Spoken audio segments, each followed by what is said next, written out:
My name's LazyBed, and I've been a fight fan for over 30 years. As an accidental industry insider, I've become a staple in the chat rooms of some of your favorite podcasts.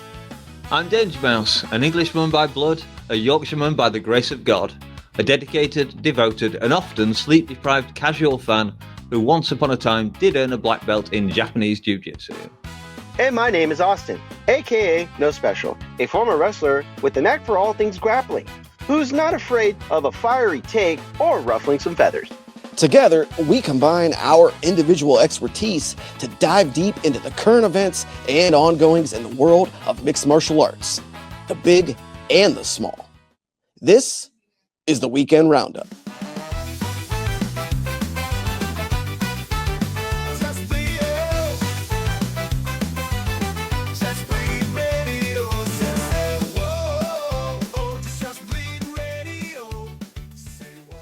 What is up? What is up, everybody? What's going on? Happy Easter and happy, Monday to you. It's your boy, LazyBed, joined today by DangerMouse and a very special guest. It is Super Dave filling in for No Special, who is currently, as we record this, spending time with his family for the Easter holiday. This is, of course, Just Bleed Radio, and you are locked into episode 91 of the Weekend Roundup.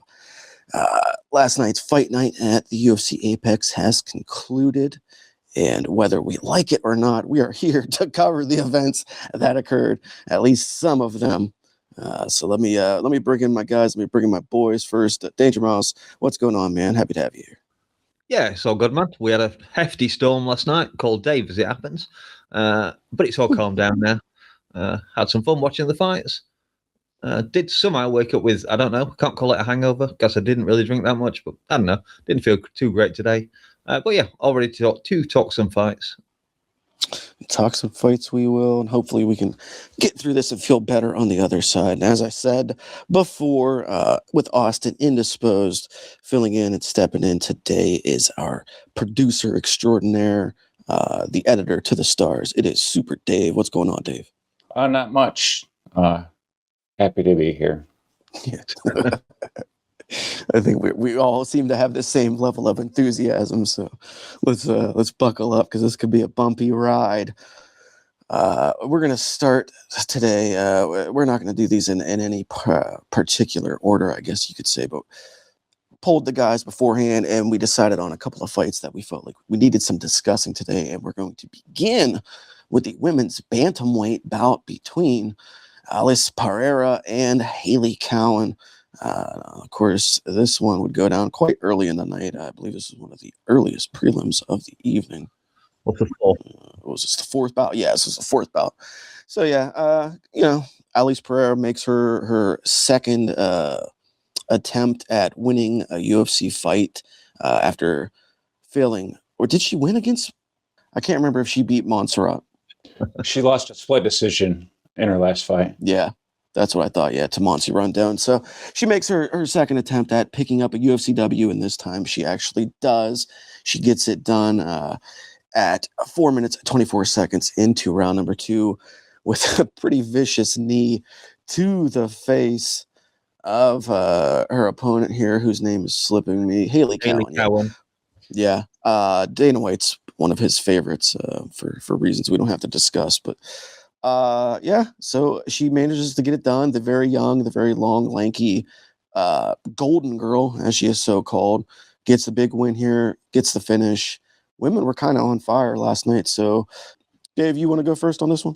Sure. I thought this was just a notable performance because the women's MMA divisions seem so lackluster right now, outside of like the top 1 or 2 fighters, and like the fights are so few and far between and the divisions are really stale. So it's nice to see some new talent coming up. I feel like they gave Pereira a winnable fight with Cohen. I think she hasn't won a fight yet in the UFC, and it wasn't that thrilling of a fight, but she does pack power, and it was like one of the legit knockouts of the fight. Like I'm pretty sure Cohen was like legit out for a second. A hell of a knee from Pereira. a good performance. It's nice to see women getting stoppages, and it's nice to see a new contender coming up. The way the division is, she might get a shot in the rankings next, and it's just someone to keep an eye on. So I figured I'd give her a shout out. Yeah, that is true. And you were right. Haley Cowan is 0-3 in the UFC now. At 34 years old. So. I don't know if you remember, but Haley Cowan was at least used to train at the same gym that MK chat room regular Cole Hughes. Oh yeah, used to train at. Yeah, they used to train together. That's I know that her husband, I believe it is, he has a shady past, let's say, and has been involved in some fishy things, as is usually the case with MMA fighters.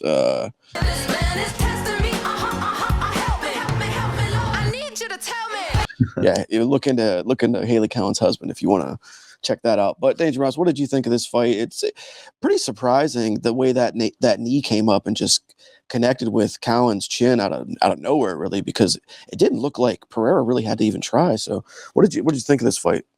Yeah, it was fun. Alice Pereira looking very good. Haley Cowan not looking quite so good. The first round was all Pereira, really. I think she was lighting Cowan up. I don't have any notes written down, but I think she pretty well lit Cowan up. She was credited with a knockdown in round one. Yeah. Okay. Cheers, Dave. Yeah, and then the second round, it looked like it was Haley Cowan that was all in control.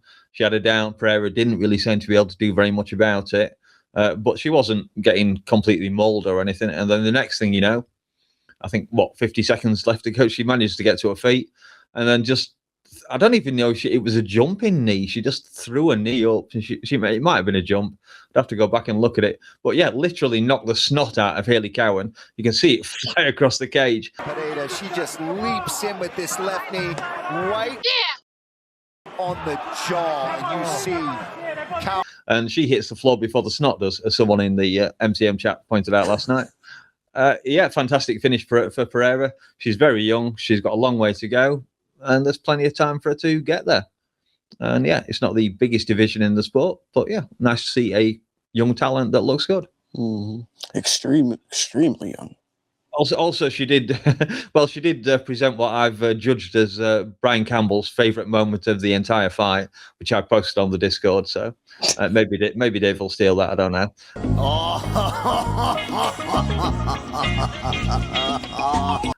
But yeah, that brings up a good point. She is like 20 years old, I think. Yeah. So yeah, she's the sky might be the moon, and call me crazy, but that youngest champ ever carrot might be dangling out there in front of her. I mean, obviously she's got a long way to go, but she's 20 in a very weak division, so it could be interesting. That is true. Yeah, who's to say a couple of years how women's bantamweight's really going to look? I mean, anything could happen, as we know, and the division is aging out pretty rapidly. And Alice Pereira, to her credit, does walk away with a performance of the night bonus, $100,000 richer. So I'm sure happy about that. That's probably going to go a long way for her. Are we confirmed on this yet? Because I heard oh God, I can't think of her name now. Chanel Dyer. I think she got 125,000. So you get the 100K bonus, and then you get the 25K finish bonus. But I've also heard some people saying that no, you just get 100K. So I don't know if anybody knows. I was under the impression they only got the 100K. I thought if you got the 100K, it canceled out the finish bonus. No, but I'm pretty sure Chanel Dyer said she got both. Yeah, I think they deserve both. Why not? Fuck it. Yeah, for sure. Yeah. And to clarify to anyone listening that may be confused, no, Alice Pereira is not the sister of Poeton. That is a different lady. All right. Okay, let's move on to the next one that we have here on our list. And this was one that you wanted to talk about, DangerMouse. This was one of your fights that you wanted to discuss. And it was a flyweight affair between the returning Alessandro Costa and Stuart Nickel. As I said, this one went down at 125. And this was another one where a guy would walk away with $100,000 as Alessandro Costa would come out here and put away Stuart Nickel. This was Costa's first fight back since September of 2025 when he lost to Alden Correa. Alden Correa is a guy that fights out of 4 Ounce Fight Club who had some some presence on this card, but nevertheless, pretty good win here for Costa. Still just 30 years old. Moves up to 15-5 now in his career. Nice hook to the liver. What did you think of this fight, DangerMouse? Yeah, well, there were two fights. I would have picked another one for my for one of my fights, but Dave wanted it, so I'd let him have that one. Yeah, this one, fun fight for as long as it lasted. It was actually quite a steady pace for flyweights. Long Island Luke's countryman Stuart Nickel marginally ahead in what was a very close first round. He was throwing the more varied strikes while Costa stayed just well tucked up, really tight, looking to get into boxing range. And when he did, he was clearly landing the heavier blows. And this is one of those funny fights because if you look at the stats, they look almost equal. Similar number of strikes thrown, similar number of strikes landed. Second round, they mixed it up a little more, started trying to do a bit of wrestling, and Costa was clearly winning that round. And then it was kind of funny because just after the commentary team talked about Nickel's habit of throwing looping right hands, Costa exploited it. They'd been down on the floor, they managed to get back to their feet. They started throwing punches. Costa exploited that looping right hook, timed a counter left hook under it, blasted it straight into Nicole's liver, and that was all she wrote. And you know me, I love a good liver shot KO, and I know it's sadistic of me, but you just can't beat watching somebody go down fully conscious but completely unable to defend themselves because they're in so much pain from a liver shot. Bass Rutten approved finish for this one. Yeah. Fun little fight. Haven't learned very much from it, I don't think, apart from that Stuart Nickel needs a new liver. Him and BC both. They can both use a new liver. All right, Dave, you got anything on this one for us? What do you think of this flyweight fight? I thought it was a hell of a scrap. I don't really have much to say on it outside of what Danger said, but this kid looks like a legit contender, and like Mouse, I appreciate a good body shot finish, and it's good to see some action and some finishes at flyweight. The lower division used to have a big stigma of not having finishing power, and obviously for the past few years that's been proven untrue, and it's just fun to watch these little guys and great performance. It was, yeah. And it seems like these smaller guys, like especially the flyweights that are coming out of the Oceania region, the New Zealand and Australia and stuff like that, like they do really good while they're there, and then they come to the UFC, and for whatever reason, it's not really translating. Like I'm thinking of like a Steve Erceg or a Stuart Nickel or a Con Offley, these type of guys. Like they do really good on the regional scenes down there, and then they just come to the UFC and they get thumped up, and it's tough scenes. But that was a nasty fucking liver shot, one of a couple on the night. The body shots were rocking all evening on this card. All right, well, let's go to the next one from there, and it is this a Super Dave or DangerMouse fight? It is a DangerMouse fight. It is, and this one was a featherweight scrap, so we jump up to the 145-pounders for Sugar Sean O'Malley's protege, new UFC darling, Tommy Gunn McMillan, as he took on Manila Zucchini, fighting out of Italy. Manila Zucchini, who hadn't fought, I believe, like 2.5 years. He comes in here to get completely set up for a slaughtering against Tommy. Tommy is, polarizing character, we should say. Some people enjoy his look and his gimmick. Some people find it to be quite humorous. But you can't deny that the kid comes into scrap. He throws his hands. He's in there to slang and bang. And a lot of people don't know this, but I believe he's a state champion wrestler back home. So it's another one of these kids that has wrestling chops but falls in love with their hands and likes to throw down. So comes in there, beats the ever-living hell out of Manolo Zucchini in what was actually a pretty fun fight for as long as it lasted. 3 minutes, 57 seconds into round number one. Mouse, you can kick us off once again. Talk about this one for us. Yeah, this was a fun fight. It wasn't a demonstration of the highest levels of skill, but it was a super fun brawl. And as we didn't have any draft fights on this card, I thought I'd try and inject some personal interest by buying McMillan for my fantasy MMA team. So that worked out quite well for me, I guess. And I did hear in his interview, he said he was going to go out and was going to try and win the 50/100K bonus. He didn't seem entirely aware of how much he was actually going to get paid if he got one. You'd kind of expect a fight to know that, really. Anyway, whatever he thought it was, he certainly came out hunting for it. All action, just swinging for the fences. Both guys were completely up for it, but McMillan outstruck him about 2-1. Accuracy close to double as well.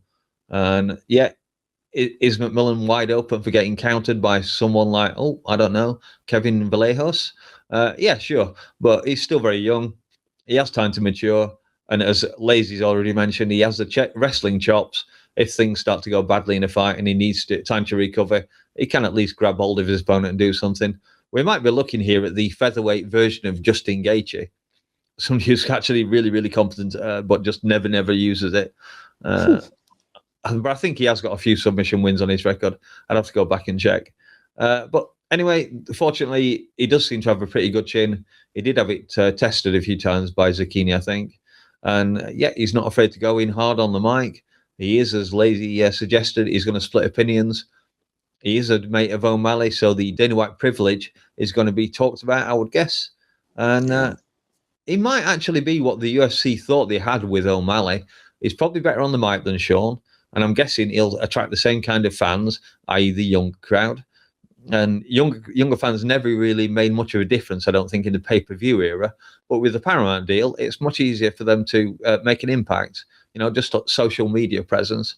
And I guess if you're asking your parents to shell out $80 for a year's entertainment, that's not really a bad deal. Whereas in the old days, when it was pretty much a weekly thing, and given the state of things in the world, inflation and all that, parents especially, I'm guessing, would be less willing or even able to pay that.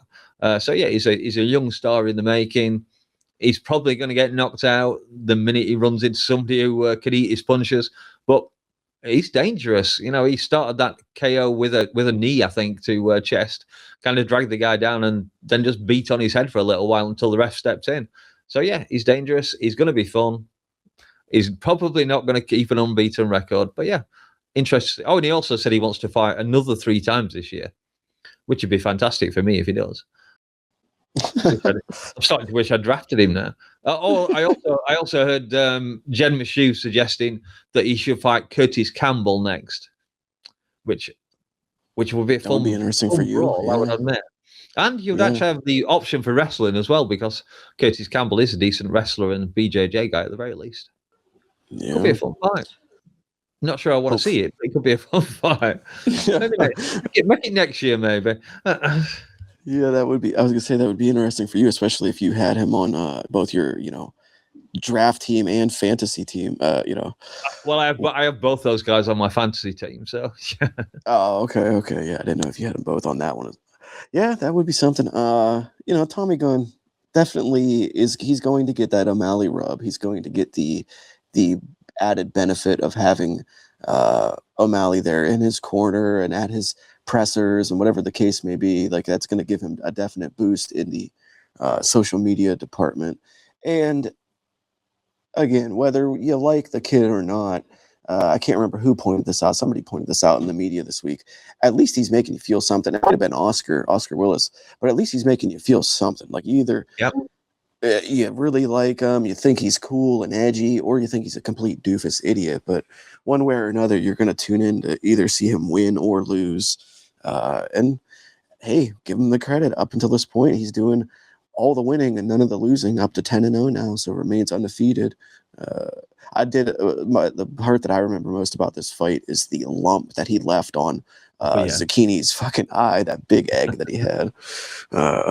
And then also, of course, the fact that he is a former hair lip as a child, had the cleft lip and got that repaired. And we were discussing in the MCM chat whether or not Hamzat was a hair lip or not. We made some jokes about that, so that was a fun time.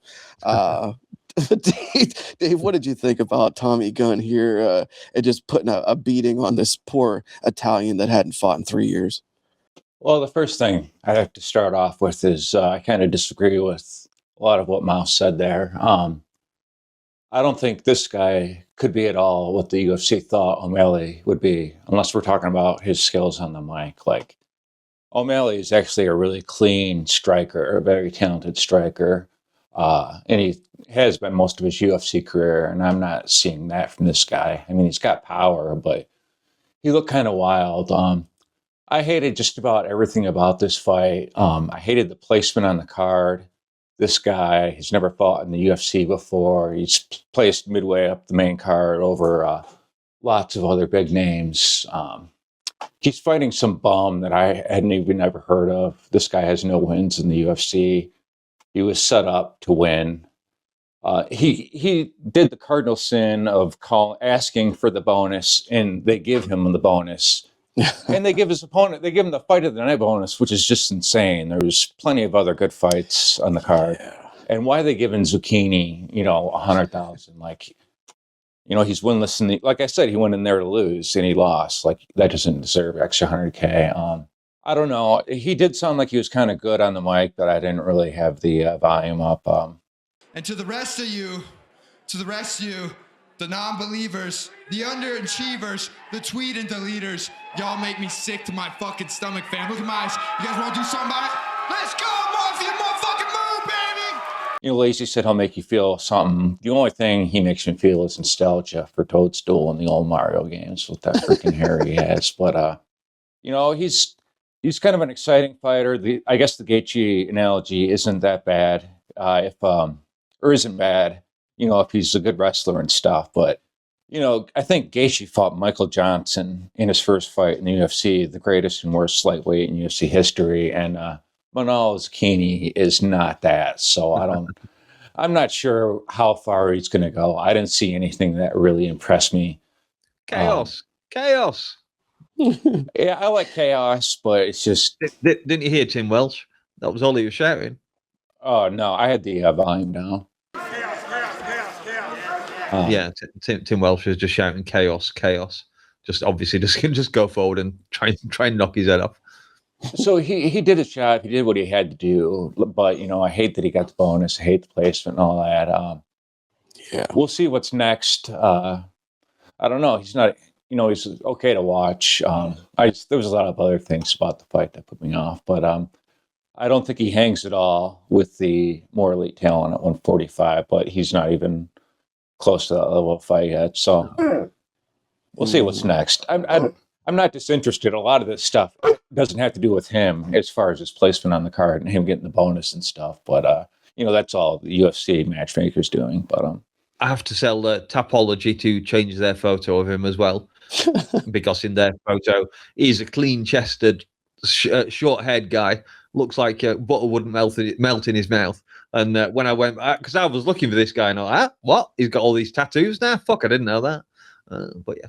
Well, it's funny. He's got that Scarface tattoo of the scene with him with Tony with a machine gun. And it's like, does he know that Tony dies at the end of that scene? Fun fight, though. Not fight of the night, but it is what it is. No. I'll watch this kid fight, but... I thought it was KO bonus he was getting. I didn't notice it was fight of the night. Yeah, fight of the night. There was a lot of people that were upset with the way that these bonuses were handed out. A lot of dissension amongst, some of the media members that we enjoy. I think we're going to get onto that fight next. The controversial one for bonuses.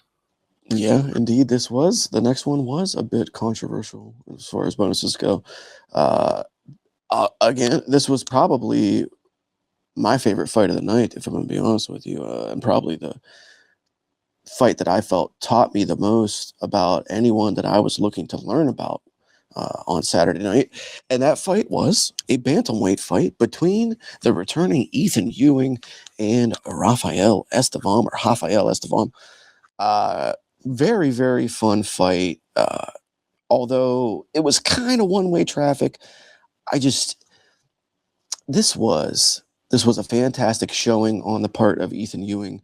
This was a fight that answered a lot of questions that lingered in the minds of many people after he defeated Malcolm Wallmaker in his last outing in short notice in his UFC debut.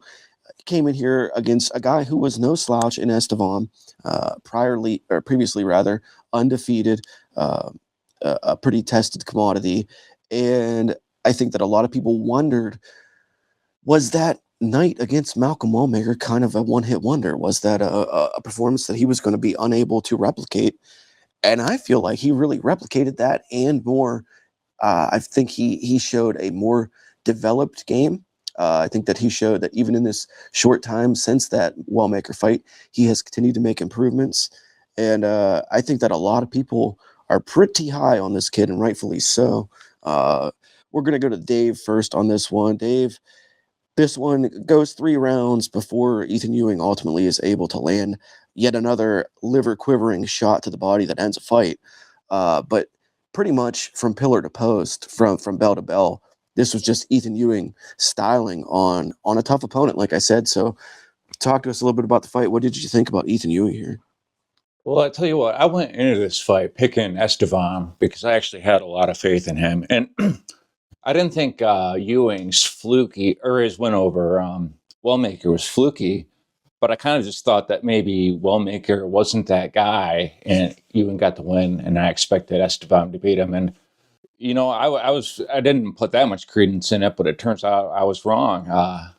Maybe Wellmaker really is that good, and Ewing is just even that much better because, you know, he did pretty much whatever he wanted with Esteban. Hell of a performance.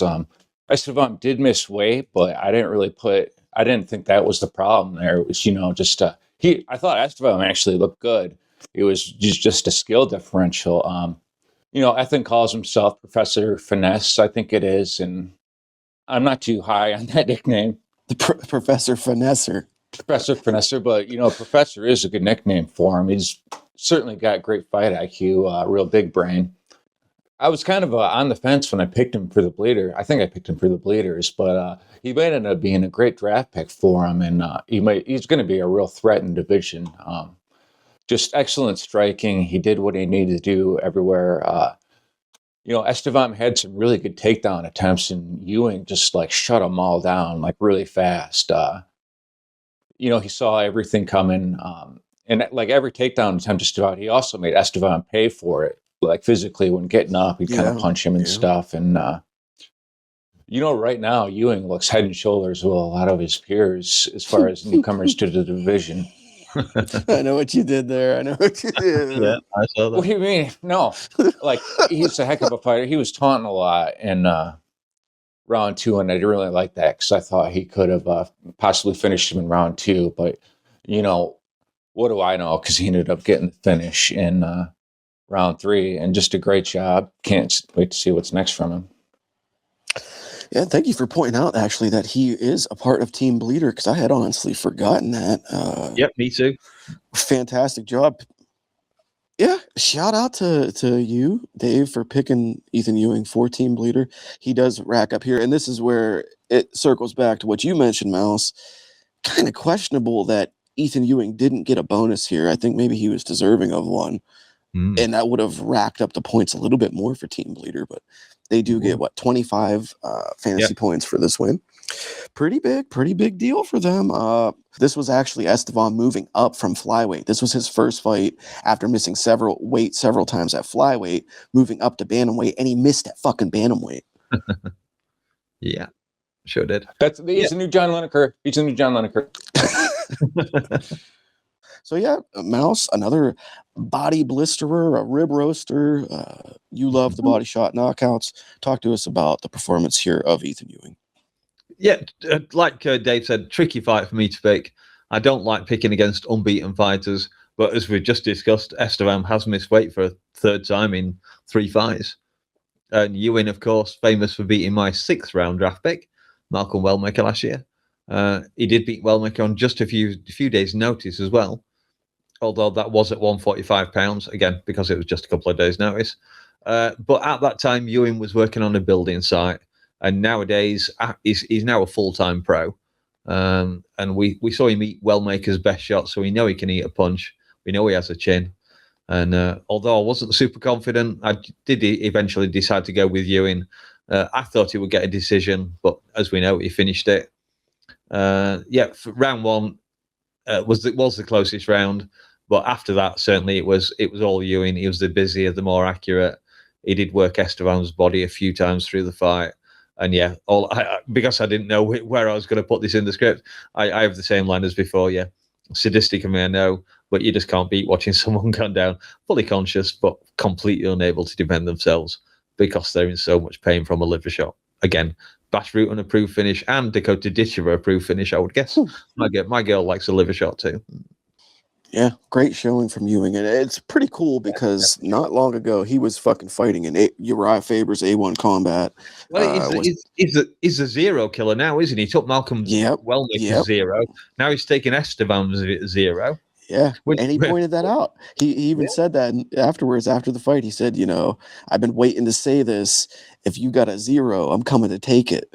So pretty cool. He's got a little gimmick there. Nice to see a guy that I was watching on the regional scene not too long ago coming over and really making waves in the UFC, and with a style that is not only translating well from the regional scene to the UFC, but a style that's also aesthetically pleasing. It's fun to watch. It's you can't say that an Ethan Ewing fight is not enjoyable to watch. It's very fun. Definitely not. All right, and we are going to move along next to the main event, but real quickly before we do, in between, I do have to give ever so mentioned shout out to Abdul Rahman Yakiayev, another member of Team Bleeder, one of the people that I selected for Team Bleeder. Yeah, he is. He went out there in a light heavyweight bout, took on Brenton Hibero, and put him away in the very first round, rear naked choke submission.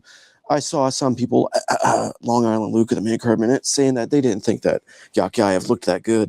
They felt like he looked kind of shitty in this performance, even in the win. But nevertheless, 205 is a wasteland. So if you can get momentum going up there, that's good. Look, I thought that I didn't know much about him, and I thought he was like a striker at first. And then at the beginning of the fight, I thought his striking looked kind of silly and fun, but kind of like wild. Yeah. But I guess he has quite the ground game because he took him down. I was like, what's he doing?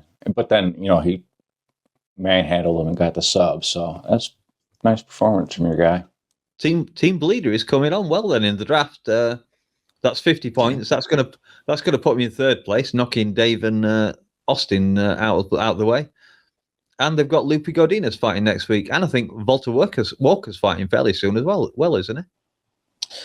I know he had one scheduled, and then he got hurt and it got called off. But I do think he has something in the works again because Walter Walker's been staying busy, so he looks like he's healthy again. He's been fucking commentating for Hype Combat Brazil and shit. So yeah, Team Bleeder really, really coming on strong. Yeah, 50 points on one card. I mean, that's not a bad night. It's not bad at all. All right, well, yeah, like I said, we still have the main event to discuss, another fight that would end in finish. This was a fight, of course, between Renato Moicano and Chris Duncan that many people were scratching their head a little bit about coming in. Another one of these peculiar situations where the UFC books teammates to fight each other.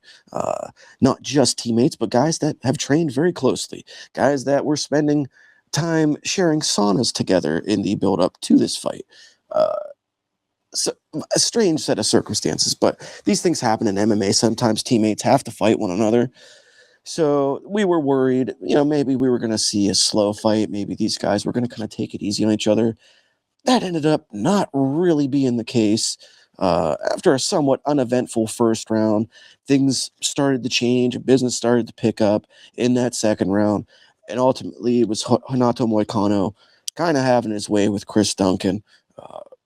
Chris Duncan, who's notoriously known for being tough, really didn't look too tough out there. Moicano took him down, took his back, bloodied him up, was just smacking him around with shots before ultimately wrapping up the RNC and taking home the submission win. The more interesting parts of this fight were, as usual, Moicano's post-fight antics, his crazy things he said on the microphone, and then afterwards at the post-fight press conference saying that this was a shitty card, this was a shit Apex card. Why am I fighting on this shit Apex card? So, and then he said Dana White, don't listen to that. Just Moicano doing Moicano things. He gets a W. Chris Duncan falls to 15-3. Moicano moves up to 21-7-1. DangerMouse, do you want to go first on this one? What do you think of this main event? Oh, God. Well, first off, I didn't listen to Moicano's after-fight speech or his press conference because I don't really very much. I don't hate him, but I don't really like Renato Moicano. A fight I didn't give a shit about, to be honest. I actually fell asleep in the middle of the women's co-main and didn't wake up for this fight. I did try and watch it again today, and it was on, and I watched a little bit of it, but I knew the result. Didn't care about it. It's not a fight that had any real consequences. I guess maybe if Chris Duncan had won, he would have made some progress in the lightweight division. But Moicano's not getting a title shot. I agree with Oscar Willis. Him and Dan Hooker should fight because they're both shit.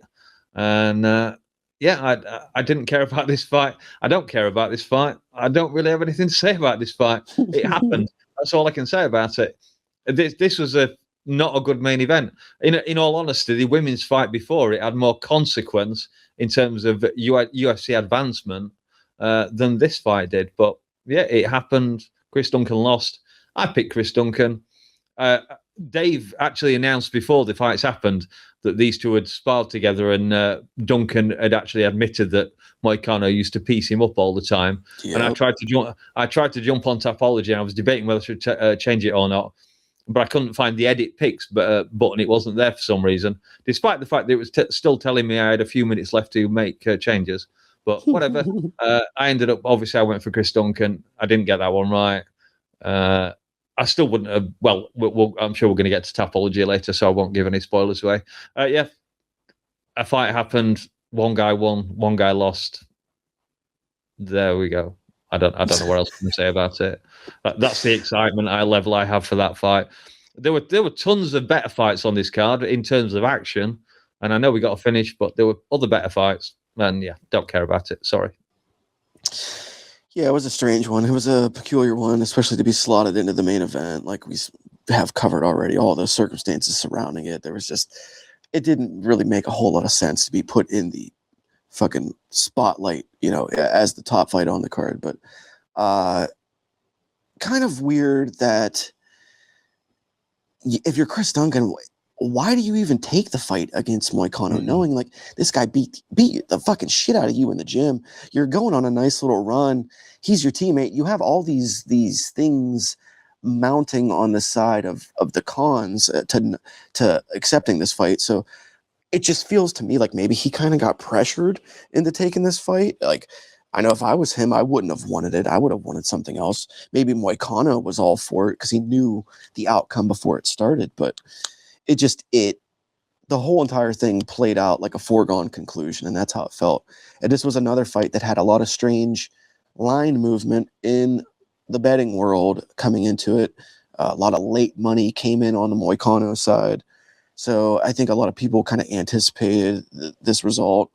And I know I actually changed my Tapology prediction just prior to the fight, DangerMouse, fittingly. But I had Moicano by third round submission, and he ends up getting it done in the second. So close, but no cigar. Dave, I will just say at least Chris Duncan was trying to knock Moicano's head off. It wasn't the sparring match. That's the only positive thing I can say about it. I expected more out of him, though. I really expected Moicano to look more washed and Duncan to look more fresh. And it was kind of the opposite. But Dave, you got to give us your takes on this main event, whether you want to or not. So talk a little bit about Moicano versus Duncan. I thought it was a fine fight. I enjoyed it. I thought the action level was fine. Maybe not as high as some fights on the card, but it was a plenty good fight. But basically, you guys pretty much covered everything about it. I mean, I was worried at first that this was going to be a 5-round slogfest and, you'd be like friends fighting, but it turned out that wasn't the case. So that was kind of cool to see. And, like DangerMouse said, once I heard how this fight went in sparring, Moicano's not that old, and Duncan, I don't know if he's been at ATT that long. So as soon as I heard that sparring, I was like, this is how the fight's going to go, and that's just the way it is, except I expected it to be a decision, or like I didn't expect it to just, go that fast. But A good performance by Moicano. Again, like Mouse said, though, this fight was basically for nothing. There's nothing on the line. I mean, if Duncan won, he moves into the rankings, but he wasn't going to, and he didn't. So this fight was just a big nothing burger. The only thing I really disagree in is, I thought his post-fight speech was really good for the most part.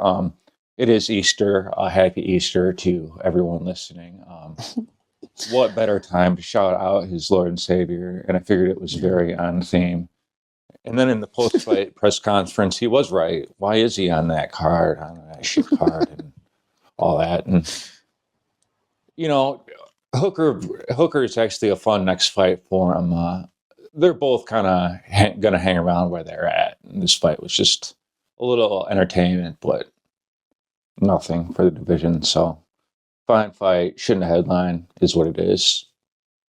Yeah, what did he say? I believe he said, "Happy Easter, motherfucker, Jesus Christ." And my motherfucking Lord and Savior. That sounds like Moicano.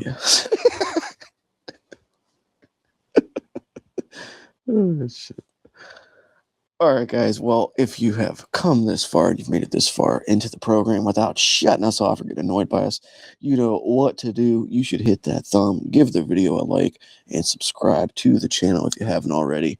We're back here every Monday evening, 7 p.m. Eastern, 6 p.m. Central. Lies. Oh, lies! For the weekend roundup and all sorts of other little small content throughout the week when we have time, when we feel like it, when we have the energy, because we're all old and washed.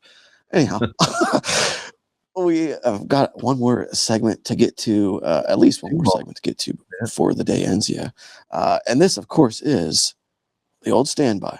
Is this Rate That Card?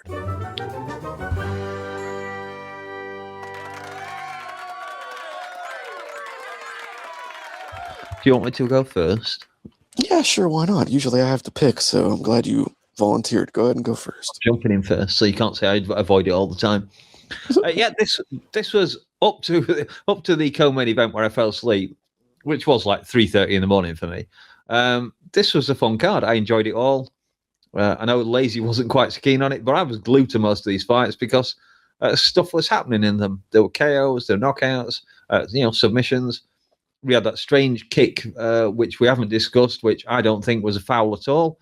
What was it? It was the ladies' fight. I can't think of the name of the two, but Melissa Gatto, and Gatto and somebody else. Whoever it was. Edwards, I think. Yeah, thank you. Yeah, that kick I think was to the body. I don't think it was a foul at all. But nonetheless, we're supposed to be rating this card, not discussing market fights. I enjoyed it almost as much as last week. But as I've already said, there wasn't much consequence to it. So as a result, I'm going to knock a point off what I gave it last week, and I'm going to go for an 8.334. Wow. Yeah, pretty generous. Yeah, pretty generous indeed. I'm going to go second just so I have a break to talk before I have to pitch to the next thing after this. So, Dave, you're going to go last. My whole thing is just like, I'm fed up with judging these cards differently after the fact. I'm tired of giving them the benefit of the doubt and being like, well, it exceeded my expectations. It was better than I thought it was going to be. Like, you don't get credit for that. You don't get kudos for turning out better than what you actually were. I mean, when you look at this offering of what this event was on paper, this was not good. This is not good. There's a reason people argued this may have been the worst card ever. I don't necessarily agree with that, but it's certainly up there amongst them. This was a bunch of meaningless fights. This should have been held on a Tuesday night at 7 p.m. and it should have been, called Dana White's Contender Series. But what are you going to do? It's fights. We watched them. They put them on. The results were better than expected. But again, I'm not factoring that into my score. I'm going to judge this based on how it looked coming in. And coming in, this looks like a 4 to me, so I'll give it a 4. Oh, well, if you'd have been slightly more generous, I might have adjusted my score, but not a fucking chance now. I'm not in a giving mood. Clearly. We've noticed, Lazy. We noticed. All right, Dave, are you in a giving mood? How do you feel about this card? What are you going to rate it? I came into this card with really low expectations, not thinking it was the worst card in terms of name power in UFC history, but certainly being closer there than to it being a really good card. And in terms of consequences for the division and overall results mattering, I'd factor it pretty low. But a lot of the fights I really enjoyed. If you haven't seen the card, like Christian Gore had a really good win. Land of Venata fight was really fun. The way that I enjoyed it, the way that it turned out. Thomas Peterson, there was lots of fun stuff. Even though the outcome didn't really matter, it was just a fun show for me to watch. So I'm going to give it a 7, and that's a pretty good score for me. I think it was wildly exceeded my expectations. But the consequences don't really matter, but I still enjoyed it. So 7. That's not bad. That kind of averages out to about 6.5-ish. I was going to say, yeah, that puts a nice little median between me and you, DangerMouse. Yeah.